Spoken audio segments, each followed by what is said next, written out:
Okay, so hello everyone, and welcome to my presentation about our Safemap. So my name is Erik, and I'm a software developer at RACEMAP. And some of you may already know the Safemap from our webinar. It's on the official RACEMAP YouTube channel. I highly recommend that you watch it because in our webinar, we focused more about the features of our Safemap and which problems it should save.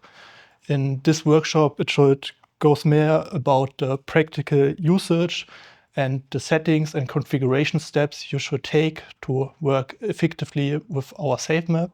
But I still want to give you some context. So our Safemap exists for long distance event where participants are spread across large remote areas, and GPS info are often the only reliable information we have from the participants, and where a high risk is involved, so participant can crash, they can get lost, get away from the track, or not move anymore.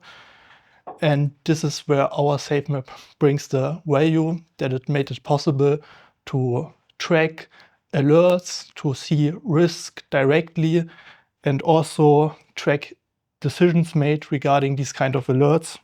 So our core question is today not what is Safemap, but how we can configure it and use it during a real event. And for this, I want to show you an example. So here you can see our Safemap, and yeah, this is the shadow track. The shadow track ends here, so this is the finish point. And you can see that all these dots are participants that clustered around the finish area, but we also have a lot of no movement alerts in this list. So this can look very alarming because, yeah, these are all alerts. But what has happened here? So this is total expected behavior that participants are waiting in the finish area. So this gives us a core insight that not all alerts are automatically incidents. And we, as the Safemap development team, implemented a lot of features to suppress this kind of noise so that you as an event organizer can only focus on relevant alerts. And I hope that at the end of my presentation, you know exactly how you could solve such a situation right here. Okay, but I will start by taking a look with you together at a real Safemap in action, so you get an overview about our key components.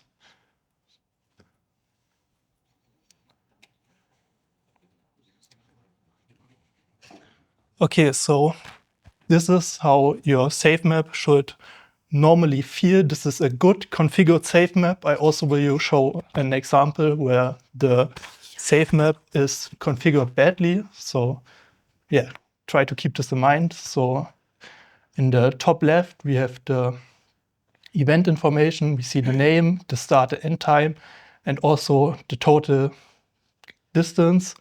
Then here we have the participant, alerts, or notification section. Here we have a map section, and here we have a participant chart.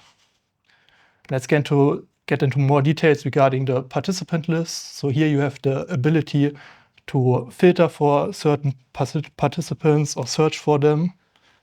Maybe I only want to see this participant with the number 150, or I only want to see participants that have very good battery health, so I can adjust this with this slider.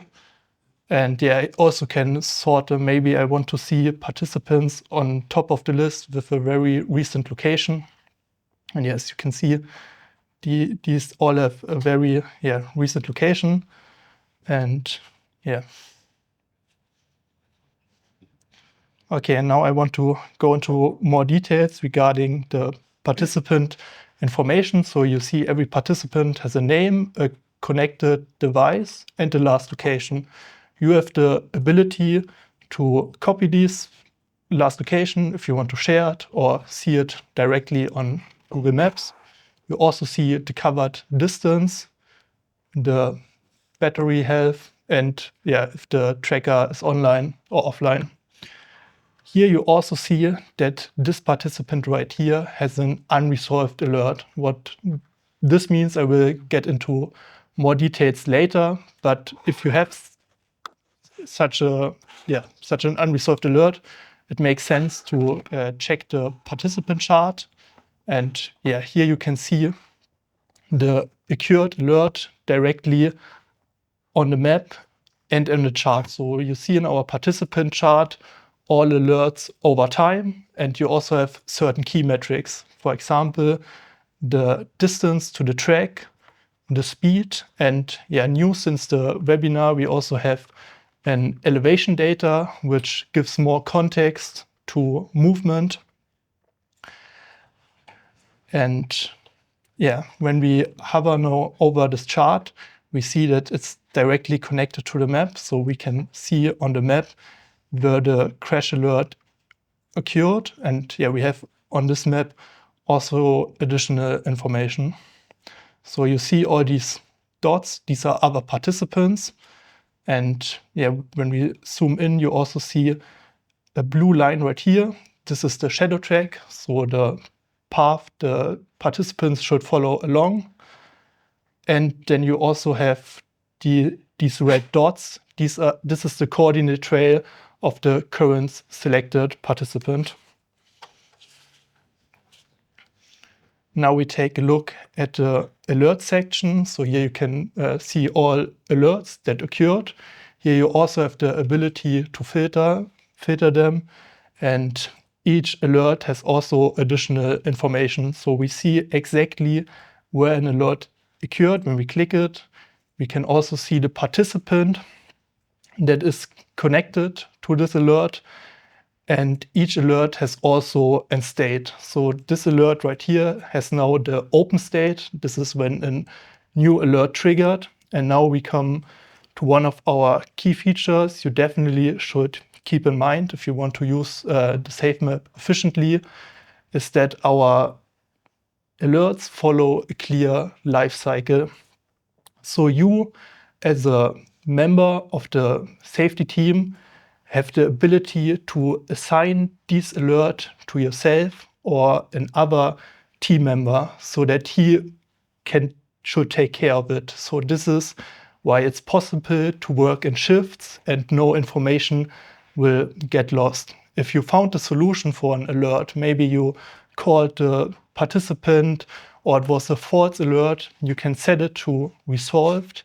This is then when the alert will be grayed out and it will be pre-filtered, because yeah, it should not be relevant anymore. So this is good practice if you want to have your alert list clean. If you only want to have relevant alerts, please assign them or resolve them if they are not relevant. Okay, now we will take a look at Safemap, which is not good configured, because I want to show you step by step how you can clean it up. So this is the exact same data we have with a different configuration. So the system still works properly, but yeah, it's badly configured. And maybe you directly see a difference now. Almost every of this participant has unresolved alerts. There are also a lot of more alerts. So yeah, it's hard to keep track of real relevant information. That's why I want to go with you together in the alerts settings of this Safemap and want to explain what you can do to reduce the noise. So the first thing is that you have certain notifications that are based on geodata. These have a threshold. For example, the away from track alert has currently the threshold of 150 meters. What does this mean? This means if one participant is farther away from the track than 150 meters, an alert will trigger. And yeah, you recognized this was too sensitive for our event. Too many alerts were shown where it was completely normal behavior. So it makes sense to adjust this on your event type, on your desired sensitivity. So I will turn these values up. And for no movement, it's the same. Currently, it's set to 10 minutes. So when a participant is not moving for 10 minutes, a notification is triggered. And I will adjust this value to 30 minutes.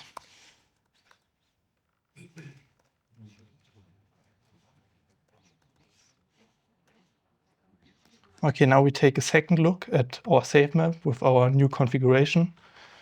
And you should see that now there are already less alerts. So our sensitivity was turned down a bit. But there's another thing that could be even better configured. As you can see, here we have an array from track alert. I will zoom out that you can see why it is triggered. Okay, here you have our shadow track, so the path the participant should follow along. And this is totally valid. So right here we have a coordinate that is not on the track, so this notification is correct.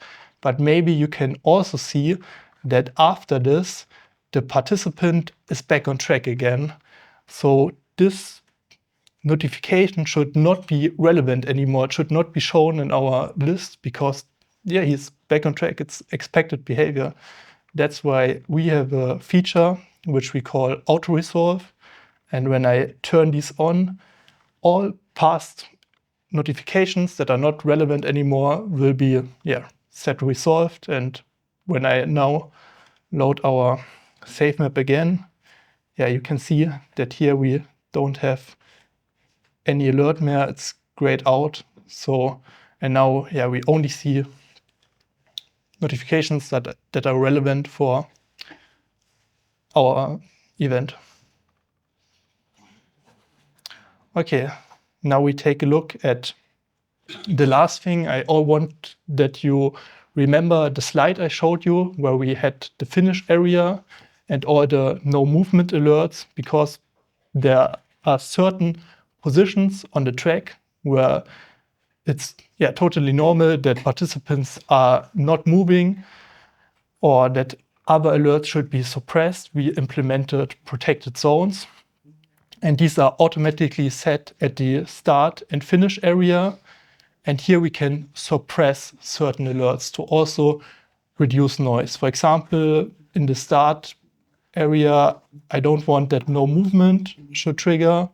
And the same for the finish area. I also can adjust the size of these protected zones. I will make them very big so we can easily see them on our Safemap. And now when we take a second look,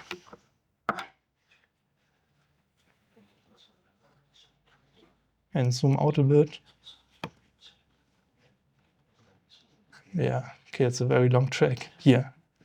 Here you can see a protected zone. So in this zone, there will no movement alerts triggered anymore. And you also have the ability to customize these protected zones. So if you want to set one protected zone by yourself, you can just go into the map section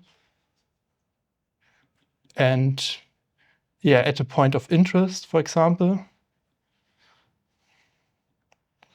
And maybe, we have an aid station right here. So I will just call it aid station. And now when I go back into our alert section, the aid station is shown right here. And I also have the ability to create a protected zone for this aid station. Here it's also normal that no movement should not be triggered.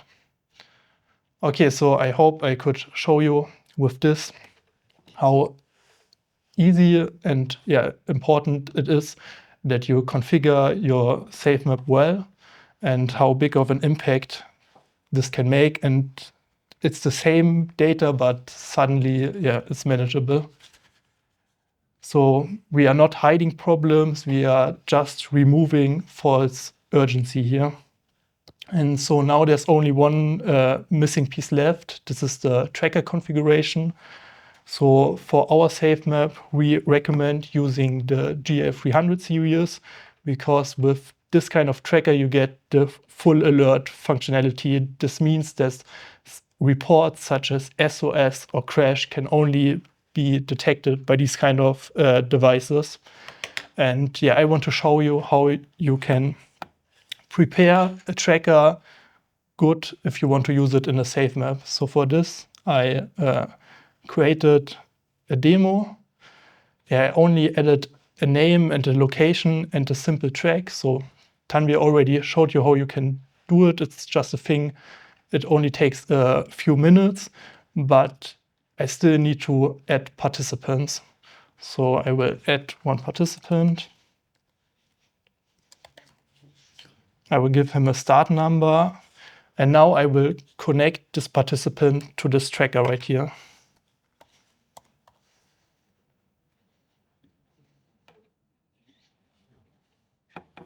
Okay, now we take a look at the Safemap because the position should already be shown right here. Yeah, you can see it. Yeah, so I I carried it around with me in the hotel, so that's why we have a lot of locations right here. But yeah, it's important that this tracker is well configured. That's why we will take a look at this tracker in the tracker management. And yeah, you can already see that you have an SOS activated. If you don't have this green dot right here, yeah, you should definitely activate it via a configuration. So our Safemap configuration automatically activates the SOS, or by sending a message. So this you can do by just go to setting, send message, and then just search for the activate the SOS button. Then another important report you should have enabled if you want to use the Safemap with your trackers is the motion sensor. Okay, it's turned on. It's a bit clustered because of the cookie settings, but yeah, it's working. And these crash alerts also have a certain sensitivity. So how little impact can be enough to trigger this kind of an alert? And yeah, so this should also be adjusted regarding your event type and regarding your desired sensitivity. If you see you have a lot of false crash alerts and there are all false alerts because a little impact was already enough to trigger them, then you should turn the sensitivity up. But yeah, I also want to live demonstrate a crash alert. That's why I will turn this sensitivity down to 1, so it should be easily triggered. Okay, I will send this command, take a look in our message section. And so currently these messages are pending. Okay, but I think, we can already go back to the Safemap. And one last thing, you also should have activated certain device events, for example, low battery. So the key thing I want to show you with this, if certain alerts are not triggered in your Safemap, the most common case is that your tracker is not configured correctly.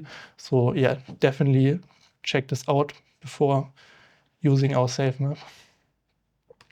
Okay, and now we are coming to a short live demonstration. So I will now trigger an SOS alert with this tracker right here by just pressing the main button for 5 seconds.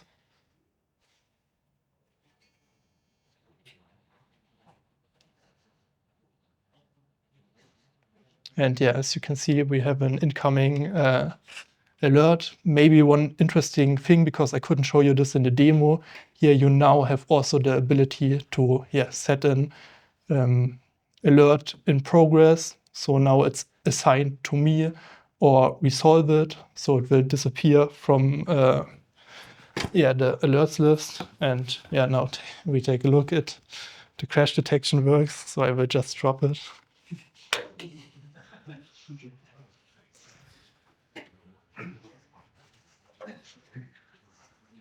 But I think he should already. Okay, nice. Now we have a crash and an SOS. Okay.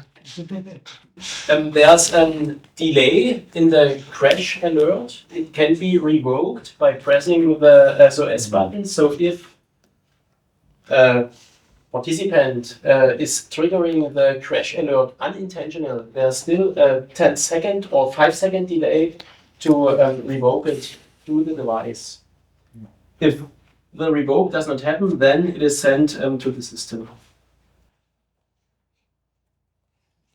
Okay, so yeah, now we will wrap this up. So I hope I could give you the insight that at the beginning we had too many alerts. The risk of missing in critical case was relatively high.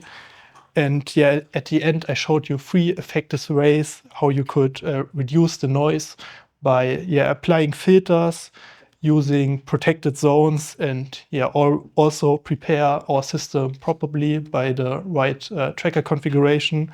And I want to underline that there's no perfect configuration, so every event is different. The settings should depend on the event context, and our Safemap supports your decision, but it does not replace them. Okay, thanks for your attention. Do you have any questions? Yeah.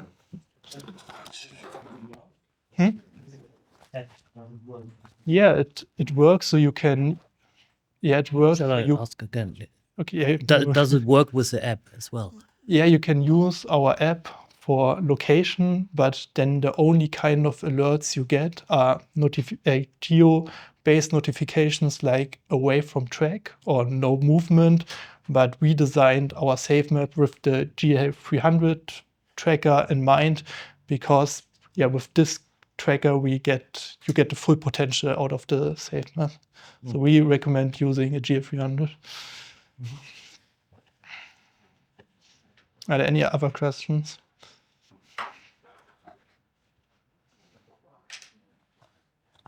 Thank you, Erik, for your work during all this year. I think we started to discuss about this Safemap, I think 1 year ago with Stefan and RACEMAP team. I think, go on. Still sure.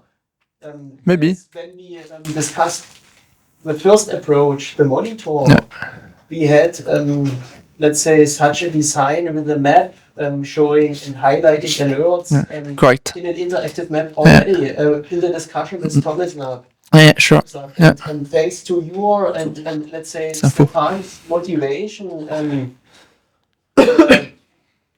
I would say a bit more than 1 year ago, we decided it's not worth to improve the monitor, but if you want to provide a proper solution, take the best part of the monitor and build the new Safemap. And the game changer is really the possibility to remove some area, the protected zone, to remove alarm from immobility, for example, from help station, etc. So it's I think it will be a good tool for the future. And It is already. And I did not remember what. Yes, I think you can add in the documentation your advice to set correctly the cackling to be sure that all your users will use the correct settings for to be sure they are able to use all the features of the Safemap. I think. Just add a small part to say, okay, if you want to use everything, you need to enable the crash, the SOS, etc. Yeah, and actually, we already know the tracker configuration if it is an GL300. It could be automatically. Actually, Exactly, as predictive, display an alarm to say, okay, your device used on this Safemap is not perfectly set for this use. Yeah. All this information is shown in the participant list of the correct. Of course, there's still potential to increase the let's say the usability of this solution. But